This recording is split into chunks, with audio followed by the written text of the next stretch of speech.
దారిలో వచ్చేటప్పుడు Visakhapatnam steel plant వాళ్ళు కలిశారు.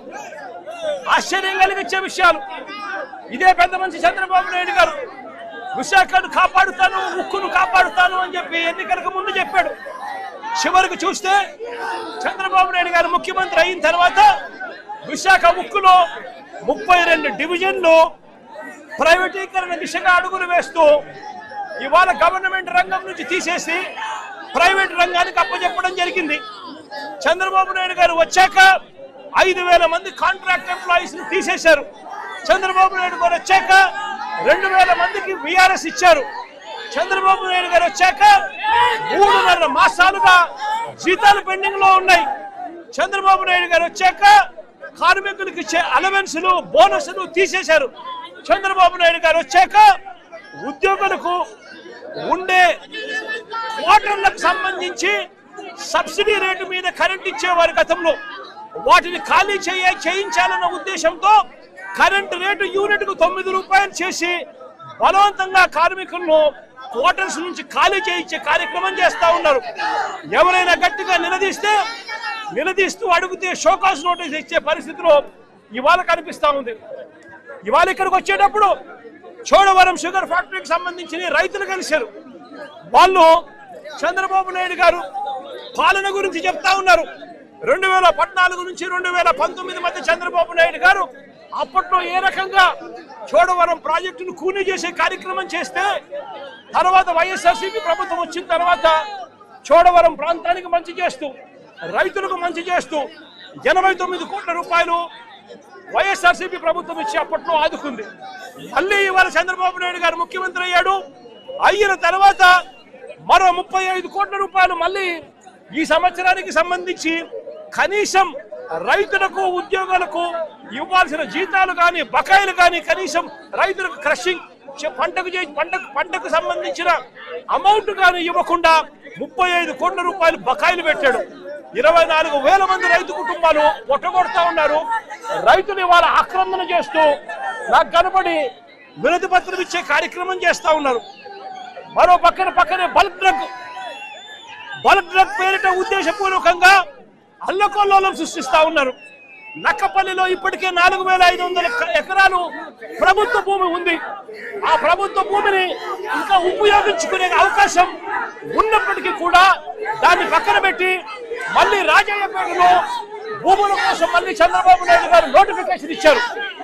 మత్స్యకారులు 10 మత్స్యకార గ్రామాలకు సంబంధించిన వాళ్ళు ఆందోళన చేస్తా ఉన్నారు. నేను అడుగుతా ఉన్నా ఇదే చంద్రబాబు నాయుడు గారిని, కనీసం వారిని ఒప్పించే కార్యక్రమానికి వారికి నచ్చకపోతే ఆ పని చేయకూడదు అన్న జ్ఞానం కూడా చంద్రబాబు నాయుడు గారికి లేకుండా ఇష్టారాజ్యంగా చంద్రబాబు నాయుడు గారు వ్యవహరిస్తున్న తీరుకు అతలాకుతలమవుతా ఉన్న మత్స్యకార బతుకులకు ఎవరు ఊరటనిస్తారు చంద్రబాబు అని చెప్పి చంద్రబాబు నాయుడు గారిని గట్టిగా నిలదీస్తూ అడుగుతా ఉన్నా. మొన్ననే విశాఖపట్నంలో 4,500 షాపులు, చిన్న షాపులను చంద్రబాబు నాయుడు గారి దగ్గర నుండి తొలగించే కార్యక్రమం చేశారు. నేను అడుగుతా ఉన్నా, ప్రత్యామ్నాయం చూపించకుండా ఆ 4,500 షాపులు తీసేస్తే దానివల్ల 32,000 మంది ప్రజలు ఎలా బతుకుతారు చంద్రబాబు అని చెప్పి కనీసం ఆలోచన కూడా చేయకుండా దుర్మార్గాలు చేయడం ధర్మమేనా చంద్రబాబు గారు అని చంద్రబాబు నాయుడు గారు గట్టిగా నిలదీస్తూ అడుగుతా ఉన్నా. ఇవన్నీ కూడా ఇక్కడికి వచ్చేటప్పుడు దారి పొడుగున దారిలో నిలబడి వాళ్ళ ఆక్రందనలు చెప్తా ఉన్న పరిస్థితుల మధ్య, వాళ్ళ అర్జీలు ఇస్తా ఉన్న పరిస్థితుల మధ్య నా ఈ పర్యటన కొనసాగింది.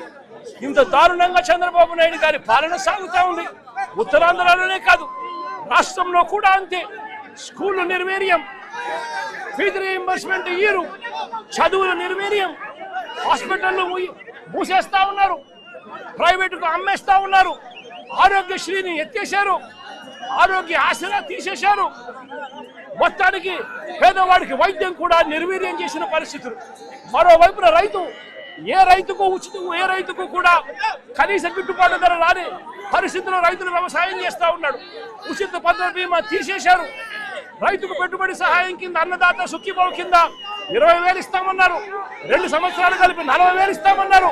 ఇచ్చింది కేవలం 5,000 రూపాయలు ఇచ్చి రైతును రోడ్డున పడేశారు. సమయానికి ఇచ్చే ఇన్పుట్ సబ్సిడీ ఈరోజు ఇవ్వకుండా పోతా ఉన్నారు. ఆర్బీకేలు నిర్వీర్యం చేశారు. ఈ క్రాప్ తెరమరుగైపోయిన పరిస్థితిలో రైతు వ్యవసాయం కూడా దిగజారిన పరిస్థితిలో ఈరోజు రైతు బ్రతకలేని పరిస్థితిలో ఈరోజు రాష్ట్రం కొనసాగుతా ఉంది. మరోవైపు చంద్రబాబు నాయుడు గారు చేసిన సూపర్ 6, సూపర్ 7 మోసాలకు ప్రజలు తల్లడిల్లుతా ఉన్నారు. అంతవరకు వస్తా ఉన్న పథకాలన్నీ రద్దు చేశాడు. మా ప్రభుత్వంలో ఇస్తా ఉన్న పథకాలన్నీ రద్దు చేశాడు. మరోవైపు సూపర్ 6, సూపర్ 7 పూర్తిగా మోసం కింద మారడంతో ఇవాళ పేదల బ్రతుకులు, రైతుల బ్రతుకులు, మహిళల బ్రతుకులు, పిల్లల బ్రతుకులు, చదువుల బ్రతుకులు మొత్తం కూడా రోడ్డు మీదకి వచ్చిన పరిస్థితిలో ఇవాళ రాష్ట్రం ఉంది. దారిలో వచ్చేటప్పుడు విశాఖపట్నం స్టీల్ ప్లాంట్ వాళ్ళు కలిశారు. ఆశ్చర్యం కలిగించే విషయాలు. ఇదే పెద్ద మనిషి చంద్రబాబు నాయుడు గారు విశాఖను కాపాడుతాను, ఉక్కును కాపాడుతాను అని చెప్పి ఎన్నికలకు ముందు చెప్పాడు. చివరికి చూస్తే చంద్రబాబు నాయుడు గారు ముఖ్యమంత్రి అయిన తర్వాత విశాఖ ఉక్కులో 32 డివిజన్లు ప్రైవేటీకరణ దిశగా అడుగులు వేస్తూ ఇవాళ గవర్నమెంట్ రంగం నుంచి తీసేసి ప్రైవేట్ రంగానికి అప్పచెప్పడం జరిగింది. చంద్రబాబు నాయుడు గారు వచ్చాక 5,000 మంది కాంట్రాక్ట్ ఎంప్లాయీస్ ని తీసేశారు. చంద్రబాబు నాయుడు గారు వచ్చాక 2,000 మందికి విఆర్ఎస్ ఇచ్చారు. చంద్రబాబు నాయుడు గారు వచ్చాక 3.5 మాసాలుగా జీతాలు పెండింగ్ లో ఉన్నాయి. చంద్రబాబు నాయుడు గారు వచ్చాక కార్మికులకు ఇచ్చే అలవెన్సులు, బోనస్లు తీసేశారు. చంద్రబాబు నాయుడు గారు వచ్చాక ఉద్యోగులకు ఉండే క్వార్టర్లకు సంబంధించి సబ్సిడీ రేటు మీద కరెంట్ ఇచ్చేవారు గతంలో. వాటిని ఖాళీ చేయించాలన్న ఉద్దేశంతో కరెంటు రేటు యూనిట్కు 9 రూపాయలు చేసి బలవంతంగా కార్మికులను క్వార్టర్స్ నుంచి ఖాళీ చేయించే కార్యక్రమం చేస్తా ఉన్నారు.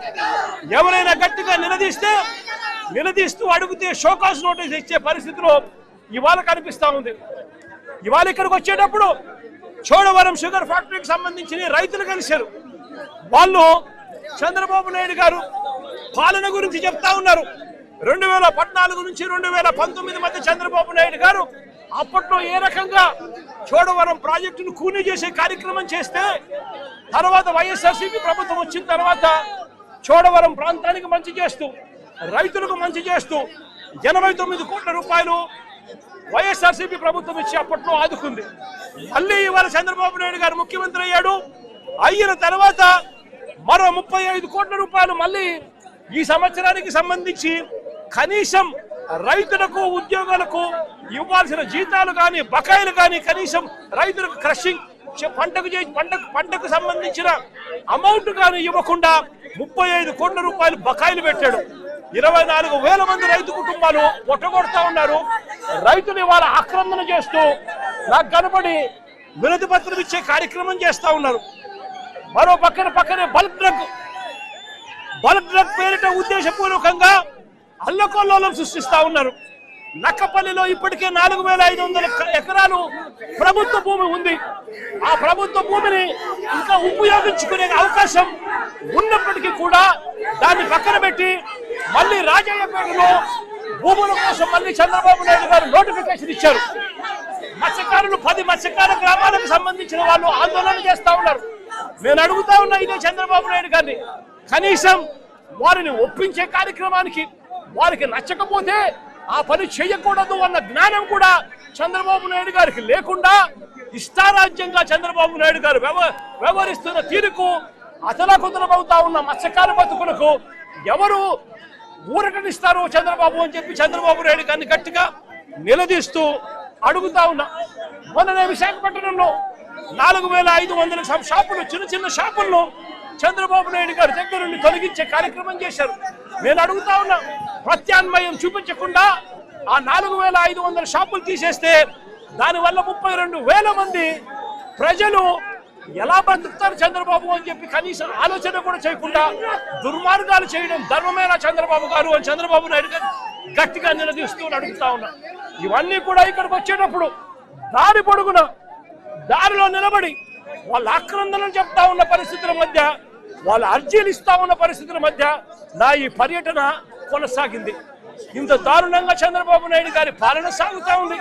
ఉత్తరాంధ్రలోనే కాదు, రాష్ట్రంలో కూడా అంతే. స్కూళ్ళు నిర్వీర్యం, ఫీజు రీయింబర్స్మెంట్ ఇయ్యరు, చదువులు నిర్వీర్యం, హాస్పిటళ్ళు మూసేస్తా ఉన్నారు, ప్రైవేటుకు అమ్మేస్తా ఉన్నారు, ఆరోగ్యశ్రీని ఎత్తేసారు.